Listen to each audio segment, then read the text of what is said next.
Aloha, my name is Trisha Tanaka Mantua and I proudly hail from Honolulu, Hawaii.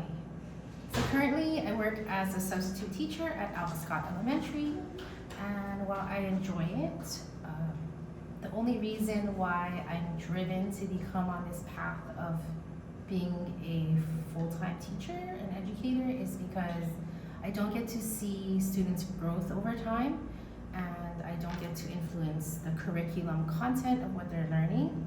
I'm always at different schools and different grade levels. But what drives me is seeing the students' aha moments where they understand the content. And I am gonna become a second generation educator who believes in the potential of every student. The other main motivator I have is my father, Howard M. Tanaka. He unfortunately passed away in 1983, but he was at Wailua High and Intermediate. He was not only a teacher, he was a tutor for pregnant women, and he was a track and football coach. He was a student activities coordinator, and he was everyone's friend. He became a legend in his own right, and they dedicated a Howard M. Tanaka Square for my father, and I would like to still follow on this educator path with him, but still make him proud and still be true to myself. So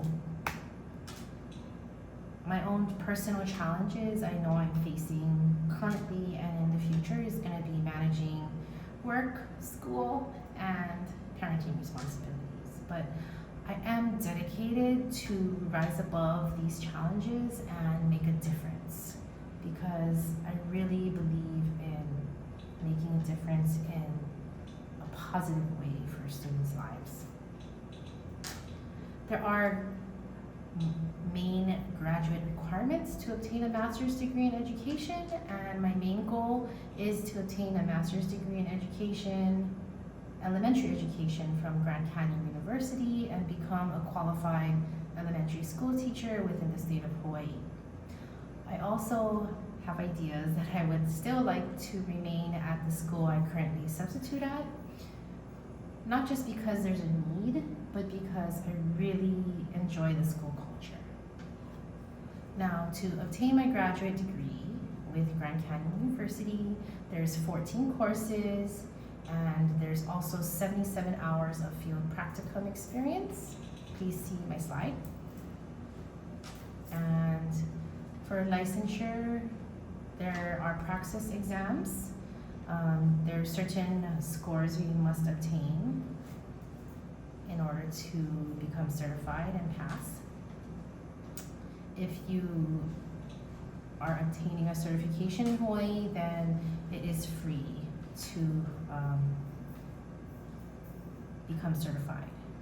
But you must verify and fill out all the necessary forms, and then if you are a certified educator in another state, there's different requirements.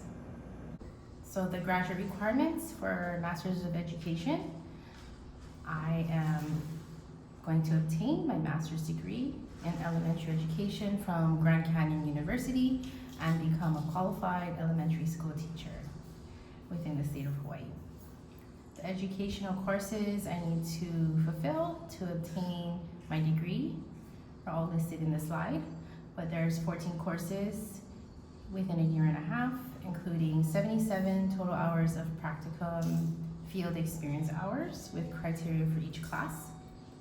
And that is located in the Grand Canyon University Master of Education and Elementary Education website under College of Education.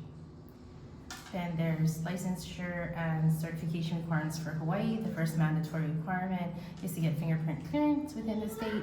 I have to obtain it before I start field practicum hours, and the documentation submission must be completed 14 days prior to the first course of field practicum of ELM 555. I have to also pass all the praxis exams with specific scores.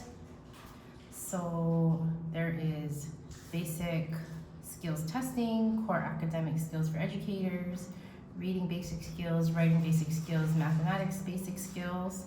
And then there's content, knowledge, information, praxis 2, multiple subjects, reading and language arts, mathematics, social studies, science, and then there's principles of learning and teaching grades K to 6th grade, and then principles of learning and teaching grades 5 to 9.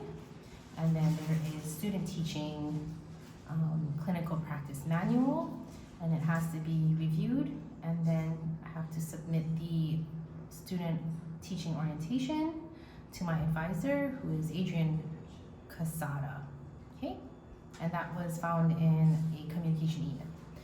And then there is no fees for Hawaii to get certified in the state of Hawaii, because it is something mandated by our state policies. But the educator within their state must, their certification lasts for 5 years, unless you have an advanced certification, which would be valid for 10 years.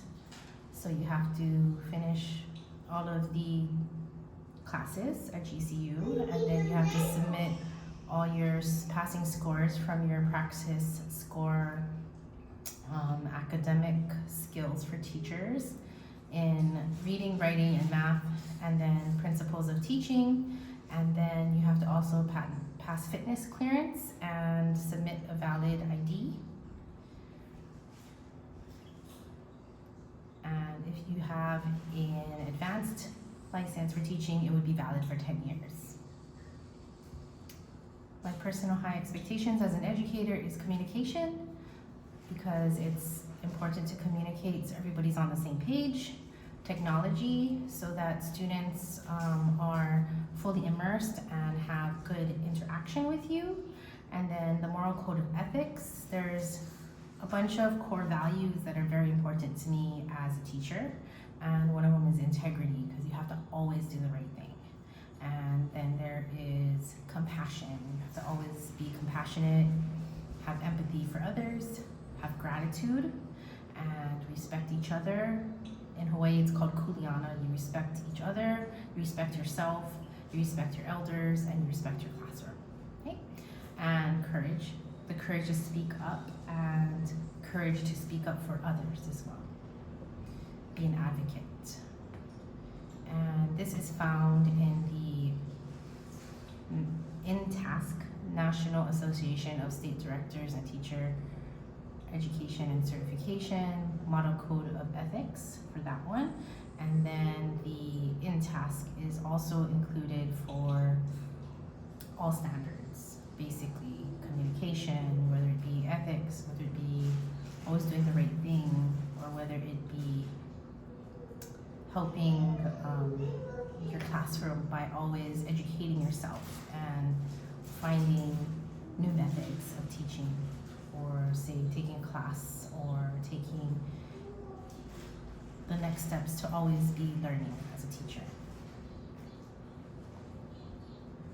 Reflections, I'll always do a once a week reflection in my own teaching journal, and here's what I'm going to include: methods and habits that work or didn't work, behaviors and how to guide students to turn it around in a positive way, research to improve any new methods, and asking for feedback from other colleagues, and attending conferences or classes.